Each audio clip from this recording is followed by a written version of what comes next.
welcome back to Off the Cuff, a podcast from the Virginia Tech Police Department. We have two awesome guests with us here today. As always, I'm Michael Johnson, and this is Tarter here with us. Yeah, thanks for coming back, for listening to the show. We should have a plethora of information today about VT Rescue. So yeah, why don't you guys introduce yourselves? Tell us a little about who you are and what you do here at Virginia Tech. Yeah, sure thing. So my name is Reina. I am the Public Outreach Officer for Tech Rescue. I have been with VTRS since I was a freshman back in my fall semester. So I've been running with them for about 2 years now. I'm a National Security and Foreign Affairs major. And yeah, we're super excited to be here. Thank you for having us. Where did you say you're from again? Oh, I'm from Virginia Beach over in the 757. Yeah, Newport News. Yeah, Chesapeake. Yeah, exactly. My name is Jake Wierer. I'm the Chief of Virginia Tech Rescue for this year and next year. So Virginia Tech Rescue is the 911 agency that supports all EMS medical calls on campus. So if you call 911 and you need emergency medical care, we're going to be the ones to show up. And we occasionally help out around the community too. I'm originally from northern New Jersey, and I am an aerospace engineer. Awesome. Okay. Well, we're glad to have you guys here. Something that kind of came to my mind is a question. What do you guys think is the biggest difference between Virginia Tech as like a university kind of rescue squad and somewhere out maybe in a town or a county or even a big city? What do you think is the biggest difference? I can take that one. Sure. So Virginia Tech Rescue is all volunteer.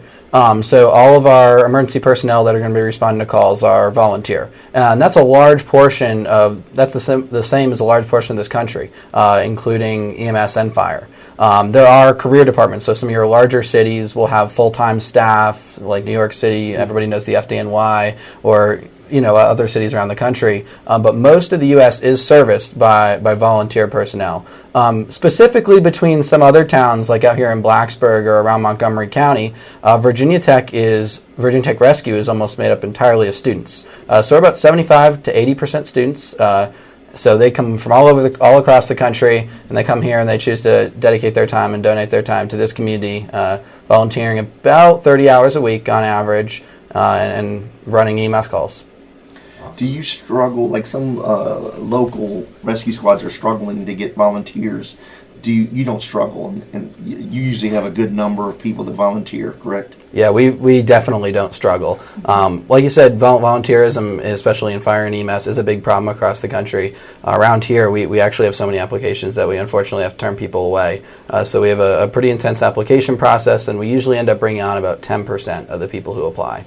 Would you say Blacksburg is the same? Blacksburg Rescue Squad, they probably don't struggle as much because you can live off, y'all live off campus, right? You don't have to live on campus, but what area, there are some areas that do struggle to get volunteers. So how long have you been doing this again? Since I was a freshman, so about 2.5 years now. Do you ever do a study or just, I know you'll have reunions and things like that, members from, when did this start? What year was it? 1969. So you have a lot of members that come back. So how many of them do you think become full-time rescue or EMS providers, if you had to guess?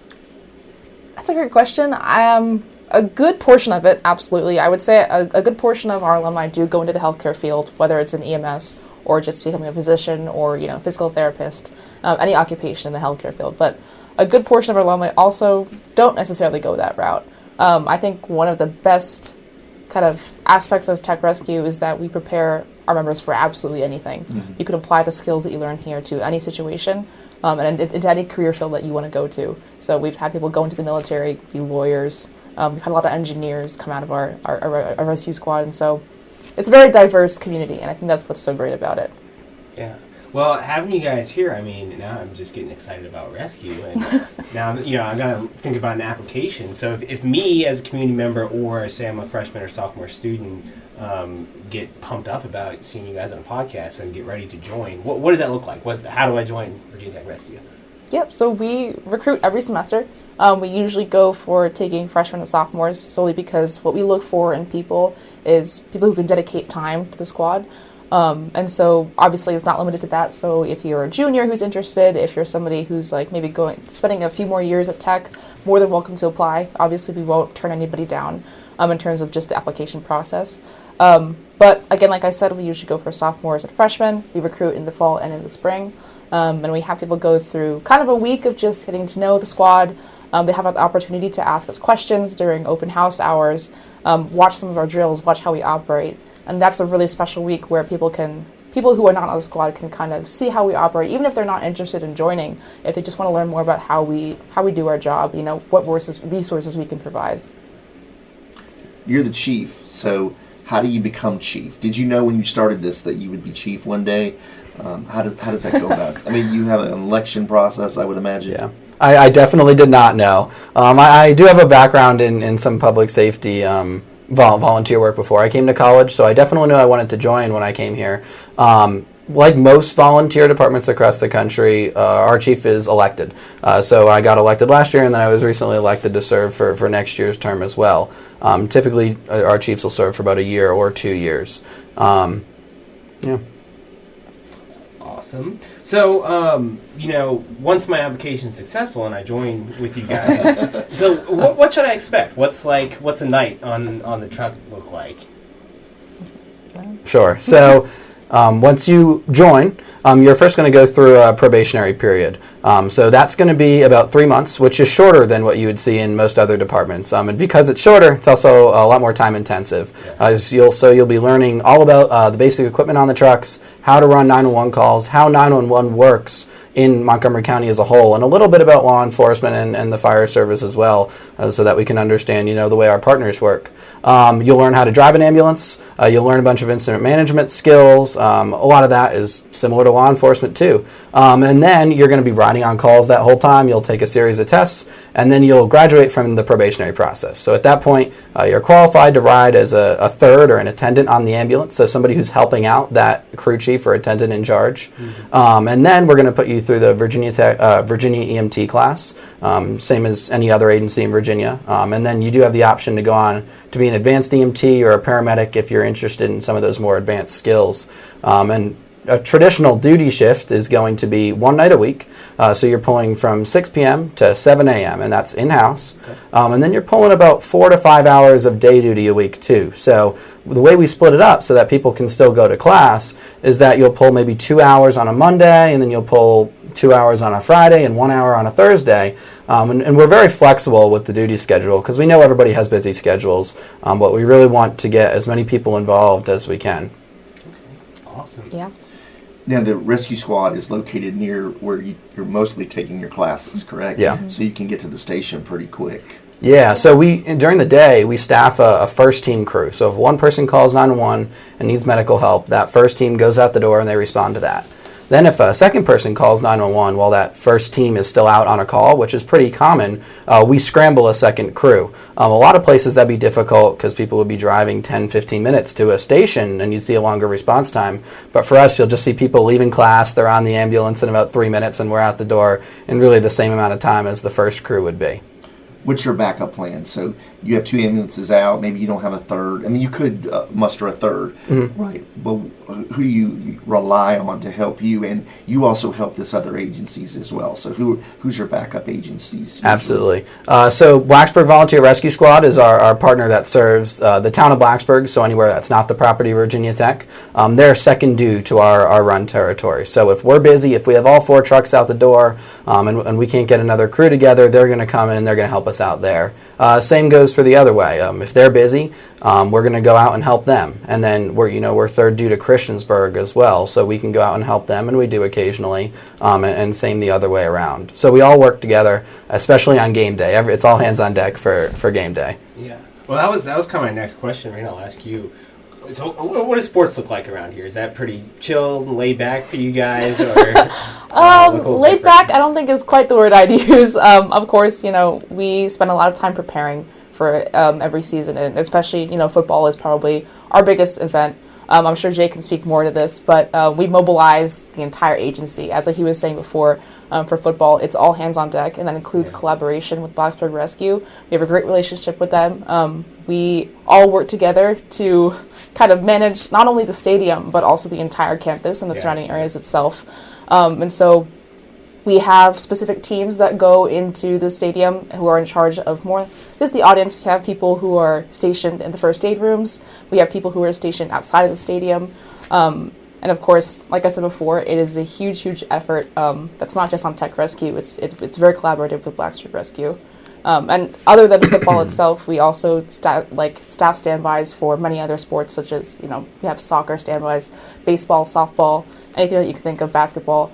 A lot of them kind of operate pretty similarly. We have usually some sort of first aid station or first aid room that we kind of operate out of, and then we have teams that work together to cover the entire area of wherever that standby is happening. Mm-hmm. I came from Newport News, and we had paid rescue and fire, and at one time when I first became a police officer in '87, you picked one or the other. Now fire departments, you got to be trained in both a lot of times, right? Mm-hmm. And so when I came here, Newport News, an ambulance would show up, a rescue squad would show up, and there'd be like 2 people on there, and if it was a code or something else, an engine would come, but usually 2 people. I come here and it's like 5 or 6 people get out of that ambulance, right? I'm not exaggerating. There's a lot of people. And so at first I'm like, why do we have this many people getting out of an ambulance? But why is that? Because what are you doing? What are you doing with those people that are on there?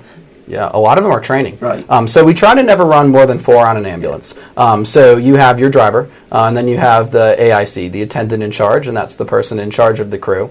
And then it's very helpful to have a third person on that truck, just a set of extra hands, if anything more critical especially. And then typically that fourth person is training either to be an attendant in charge or a driver. So a lot of that process in the EMS field is called precepting. So your driver precepting or your provider precepting. So you're acting as the lead on that call, and somebody's just watching over your shoulder and make sure you're doing all the right things. So our attendant in charges, by the time they're done, probably done about 20 to 24 precepts. So they've done that on top of the ENT class, on top of about 20 scenarios where we're running them through separate scenarios. And then on top of that, a lot of our volunteer staff here also works other places. So we have some people who work up in Roanoke City, some people over at Christiansburg Rescue. So some people join here, they catch the bug, and then they want to do it either for the rest of their life or at least for a while. MJ wants to join the squad, sounds like. So you do accept faculty staff members. You probably in years past had more. I don't know. Do you have professors or just people that work across the university that aren't students here? Yep. So we, like Jake was saying earlier, about 75% of us are students. The other 15% are people who stick around Blacksburg. We have some professors, of course. We have some employees that work with Virginia Tech as well. We have some alumni who stick around in the area and who just run with us at some point. That 15% of the population is super, super vital. They are what help us kind of overcome some of our weaknesses in that we have a really high turnover rate. Most of our students that work with us can only work with us for about 3 to 4 years tops. And so it's super valuable to have that resource of people who can continue that information, can continue that line of just training and just general training and like furthering our mission in general. And so yeah, absolutely. We're not just purely a student organization. We have a lot of help and a lot of guidance from people that we're very privileged to continue working with. So if you want to come out and join and you're a faculty or staff here or just part of the Blacksburg or Virginia Tech community, shoot us an email, give us a call. We'd love to have you come out and run with us. Well, before I forget, so where do I connect with the rescue squad? Are you guys, do you have any like a Facebook? Where are you at? Yeah, so we have I think the best resource is probably our website. It's rescue.vt.edu. It'll have all the information on there. We also have social media we do have a Facebook, we have a Twitter, Instagram, things like that. So absolutely, we are more than welcome to answer any questions that anybody might have for us. There's a whole contact list on there. We would be happy to answer anything. Awesome. Okay, so now I got an interesting question for both of you. So most of your calls, someone's in emergency medical distress. It's not exactly what you consider fun or exciting necessarily. But do you have like a favorite call where you hear you're like, man, I'm excited to at least go help this person? What's like, man, I'd like to get that call. Do you got one for this? I don't So I wouldn't maybe use the word favorite, because we never want to have to go out and help somebody. But there's things that are interesting for us because they allow us to apply the skills that we've trained for. We train probably 5 times the amount of time that we actually run a call, probably 10 times. So when we get to actually use some of that training and demonstrate why we train for so long to the public, it's fulfilling to be able to help that person, the best that you can. So anything that's logistically complex, football is always interesting. It's a very large operation with about 60 people, and we're running, the entire stadium runs within the incident command structure, and we're one part of that. And seeing how it kind of fits into the whole organization, and helping, most football games, we're helping about 40 people. It's very fulfilling. So there's not quite the firefighter getting the kitten out of the tree call. You guys don't have a ton of those. I think some people do. Some people do. I think, like he was kind of touching on earlier as well, the best calls are the ones that you feel most fulfilled from. And of course, every call that we go on, we feel a sense of fulfillment. But it's the calls where you could really talk with your patient and really understand their situation. I think that's a skill that kind of comes with time. Depending on, if you've run with EMS before or if this is your first time being on a truck. I think, especially as students who, the demographic that we serve, it's not just students, but a majority of it is. So I think leveling with your patient and being able to relate to them, kind of make them feel comfortable. Calls where you can see that you really have an effect on their situation, on whatever emergency they're calling you for. I think those are the best kinds of calls, in my opinion. VG Rescue does not charge for any services, correct? That's correct. Because if you go to some cities and towns, they do charge, right? But here they do not charge. Do students sometimes think that you charge? Do you ever get that conversation? Yeah, they Yes. definitely do, and we're happy to tell them that we do not. So most EMS in Montgomery County will not. They might do soft billing, but they're not going to really hunt you down to get you to pay. At Virginia Tech, we don't bill in any case. Students actually do pay for EMS services when they come to school here. A little bit of the student health fee is actually going towards funding the rescue squad. But we're happy to help out all of the community at no charge. Awesome. You know what time it is? I do not. It is time. I got it wrong last time, but it's MJ's what? Legal corner. Legal corner. So, community, I'm back with another code section. I love to highlight a code section that's relevant to the Virginia Tech community. And this one's a little bit relevant to the rescue squad, too. Today, I'm going to go over underage possession of alcohol. So, some of our students, unfortunately, choose to possess alcohol when they're not 21. It is illegal. Let me enlighten the community a little bit what the law says about that. So we're moving out of the criminal code section here into a separate code section, so no longer 18.2. This is 4.1305, purchasing or possessing alcoholic beverages unlawful in certain cases. So we got no person to whom an alcoholic beverage may not lawfully be sold under 4.1304 shall consume, purchase, possess, or attempt to consume, purchase, or possess any alcoholic beverage. So that code section includes those who are less than 21 years of age. So that also, by the way, bonus code section includes tobacco now in Virginia. So don't be going out there possessing those alcoholic beverages. Again, not something the Virginia Tech Police Department tries to just go out and hammer people with. We choose to try and educate when we can. But when you're getting in trouble and you're under 21, you have alcohol, you might find yourself charged with that.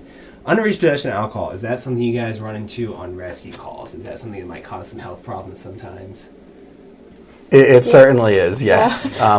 A decent number of patients here are under the influence of either alcohol or some type of drug, whether that's because they did it or it was inadvertent.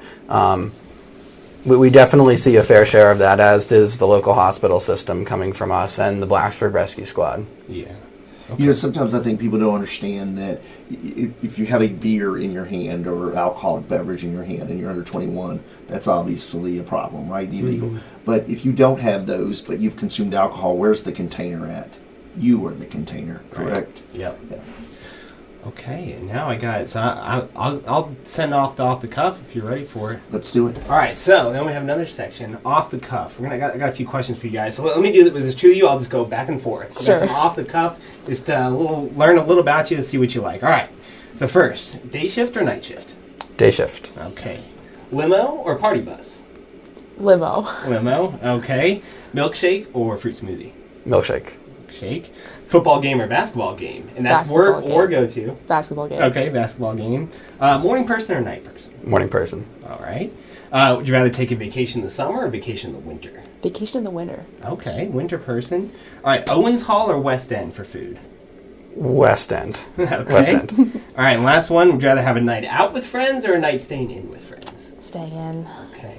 All right. Yeah. So let me ask you a question. How many rescue members, you've said this, but how many rescue members do you have?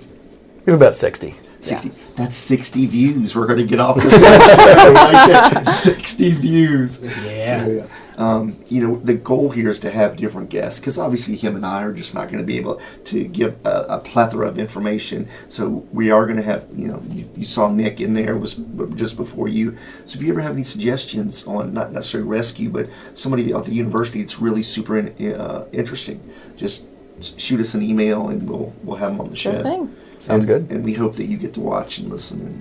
Of course, yeah. Well, thanks so much for being here. Thank you for having Appreciate us. it, and thanks everybody for listening. We'll see you next time.